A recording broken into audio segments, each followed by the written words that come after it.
கைதாகிறாரா விஜய்? அதிர்ச்சியில் தவேகாவினர். சற்று முன் வெளியான அதிரடி அறிவிப்பு. என்ன நடந்தது? அதாவது தவேகா தலைவர் விஜயின் சேலம் பொதுக்கூட்டத்தில் ஒருவர் பரிதாபமாக பலியாகியுள்ளார். ஈரோடு கூட்டத்தை அடுத்து 55 நாட்களுக்கு பிறகு மீண்டும் பொதுவெளிக்கு இன்று வந்திருக்கிறார் தமிழக வெற்றிக் கழகம் கட்சியின் தலைவர் விஜய். சேலம் சீலநாயக்கன்பட்டி அருகே உள்ள கேவிபி கார்டனில் பகல் 12 மணிக்கு தவேகா நிர்வாகிகள் சந்திப்பு நிகழ்ச்சி நடைபெற்றது. QR குறியுடன் கூடிய நுழைவுச்சீட்டு அளிக்கப்பட்டுள்ள 4998 பேர் மட்டுமே நிகழ்ச்சியில் பங்கேற்க வேண்டும் என்று அறிவுறுத்தப்பட்டது.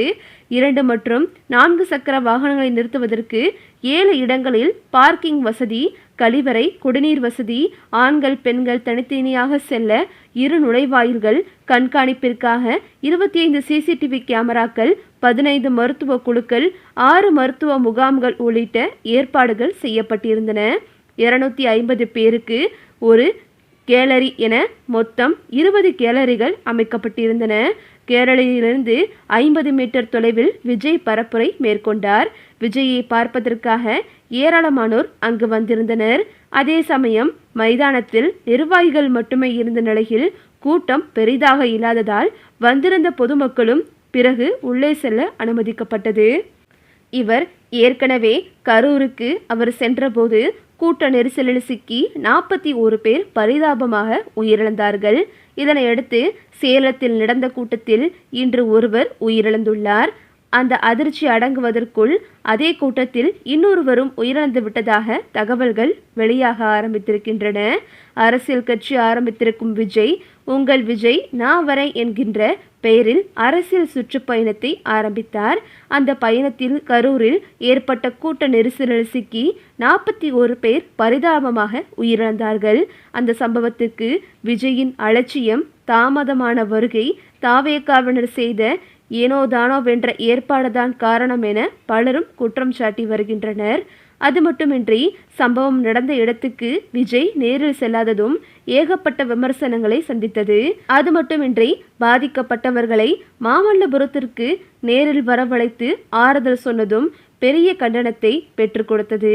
துக்கம் நடந்த வீட்டுக்கு நேரில் சென்றுதான் ஆறுதல் சொல்ல வேண்டும் தவிர நிதியுதவி, பொருளுதவி அளிப்பது போல் நேரில் வரவழைத்து சொல்வது மனிதாபிமானமே இல்லை.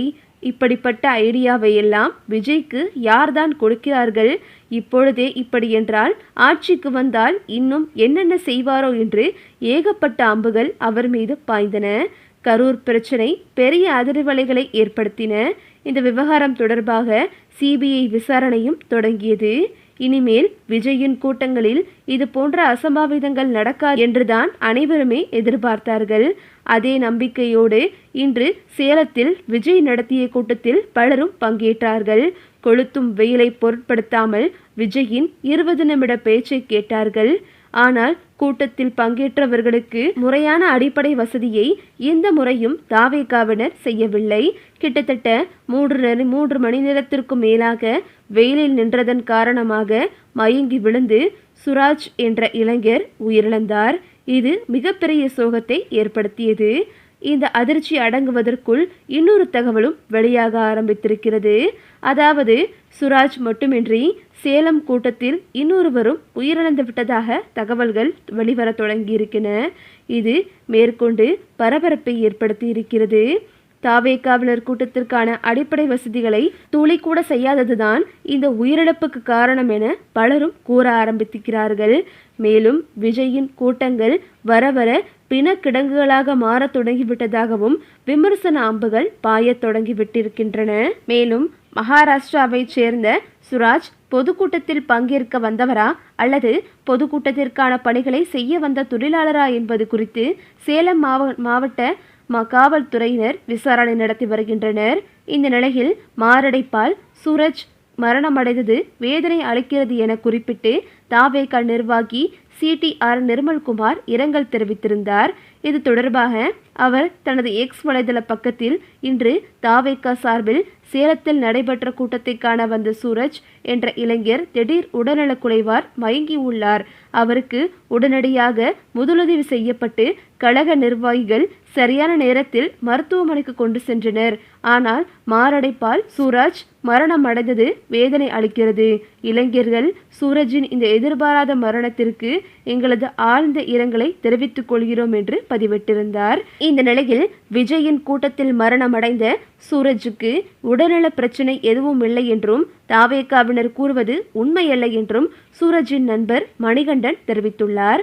இது தொடர்பாக அவர் செய்தியாளர்களுக்கு அளித்த பேட்டியில், சூரஜ் வெள்ளி உருக்கும் தொழில் செய்து வருகிறார். உடலில் அவருக்கு எந்த பிரச்சனையும் இல்லை, நன்றாகத்தான் வேலை செய்து கொண்டிருக்கிறார். விஜயை பார்க்க வேண்டுமென கூட்டத்திற்கு சென்றுள்ளார். சென்ற இடத்தில் இப்படி ஒரு சம்பவம் நடந்துள்ளது. அவரை எனக்கு 20 ஆண்டுகளாக தெரியும். அவருக்கு எந்த வித உடல்நல குறைபாடும் இல்லை என்று அவர் கூறி தற்போது உண்மையை உடைத்துள்ளார். தாவேகாவினர் கூட்டத்தில் இறந்த இளைஞர் உடல்நல குறைபாடு காரணமாகத்தான் இறந்துள்ளார் என்று பழியை போட்ட நிலையில் தற்போது அவருடைய நண்பர் இப்படி ஒரு உண்மையை கூறியது மிகப்பெரிய அதிர்ச்சியை ஏற்படுத்தியுள்ளது. இது போதாக்குறையாக இன்னொருவரும் உயிரிழந்திருப்பது விஜய்க்கு மேலும் சிக்கலை ஏற்படுத்தியுள்ளது. ஏற்கனவே இந்த கரூர் சம்பவத்தின் போது பலரும் தாவேகாவினர் பலரும் தலைமறைவாகி இருந்தனர். இந்த நிலையில் தற்போது இந்த உயிரிழப்பிற்கு விஜய்தான் காரணம் என்று பலரும் கூறி வருகின்றனர். இது விஜய் கட்சி தொடங்கியதிலிருந்தே அவர் மீது பல்வேறு விமர்சனங்கள் இருந்து வருகின்றன. அவர் மக்களை சந்திப்பதில்லை, பனையூர் பண்ணையார் ட்விட்டரில் அரசியல் செய்யும் அரசியல்வாதி என்றெல்லாம் பல அரசியல் கட்சியினர் விமர்சித்ததுண்டு. அதிலும் கரூர் கூட்ட நெரிசல் சம்பவத்தில் 41 பேர் பலியான போது அந்த இடத்தை விட்டு விஜய் ராக்கெட் வேகத்தில் சென்னை வந்து சேர்ந்தது அவரது மனிதநேயத்தை வெளிச்சம் போட்டு காட்டியிருக்கிறது என்று பலரும் கூறினர். அதன் பிறகு 3 நாட்கள் கழித்து அறிக்கையை வெளியிட்டது. 22 நாட்கள் கழித்து வெளியே வந்தது. மாமல்லபுரத்திற்கு அழைத்து 41 குடும்பத்தினரையும் அழைத்து ஆறுதல் சொன்னது என்று தொடர்ந்து பல சர்ச்சைகளில் சிக்கினார் விஜய். ஆனால் அவரோ வழக்கம் போல் எதை பற்றியும் கவலைப்படாமல் அவரது ரூட்டில் சென்று கொண்டிருக்கிறார். இதுபோல் தூத்துக்குடி மாவட்ட பெண் நிர்வாகி அஜிதா அக்னேல் தனக்கு பதவி கொடுக்காததால் விஜயின் காரை மறித்து முறையிட சென்றார். ஆனால் விஜய் அவரை ஒரு பெண் என்றும் கூற பாராமல் உதாசீனப்படுத்திவிட்டு சென்றார். இதனால் தொடர் மன உளைச்சலால் அந்த பெண் தற்கொலை முயற்சி செய்த போதும் விஜயோ அவர் சொல்லி ஏதாவது ஒரு கட்சி நிர்வாகியோ அஜிதாவை பார்க்க மருத்துவமனைக்கு கூட வரவில்லை. இப்படியாக விஜய் மீது அடுத்தடுத்து பல குற்றச்சாட்டுகள் முன்வைக்கப்பட்ட நிலையில் தற்போது கரூர் சம்பவத்தை அடுத்து சேலத்தில் நடந்த பொதுக்கூட்டத்திலும் இப்படி ஒரு சம்பவம் அரங்கேறி இருப்பது விஜய்க்கு மேலும் சிக்கலை ஏற்படுத்தியுள்ளது. இதனால் விஜய் கைது செய்வதற்கு கூட அதிக வாய்ப்பு இருக்கிறது என்று பலரும் கூறி வருகின்றனர். இந்த நிலையில் விஜயை சந்திப்பதற்காக போலீசார் அவரது வீட்டிற்கு சென்றதாகவும் தகவல்கள் வெளிவந்துள்ளது. இந்த நிலையில் சட்டமன்ற தேர்தல் நெருங்கும் நேரத்தில் விஜய்க்கு இது ஒரு மிகப்பெரிய பின்னடைவை ஏற்படுத்தும் என்று பலரும் கூறுகின்றனர். ஓகே விவோஸ், இதை பற்றி நீங்கள் என்ன நினைக்கிறீங்க அப்படின்னு சொல்லிட்டு உங்களுடைய கருத்துக்களை கமெண்ட்ல தெரிவிங்க. இந்த வீடியோ உங்களுக்கு பிடிச்சிருந்தா லைக் பண்ணுங்கள், ஷேர் பண்ணுங்கள். மறக்காமல் நம்ம சேனலை சப்ஸ்கிரைப் பண்ணிக்கோங்க. தேங்க்ஸ் ஃபார் வாட்சிங்.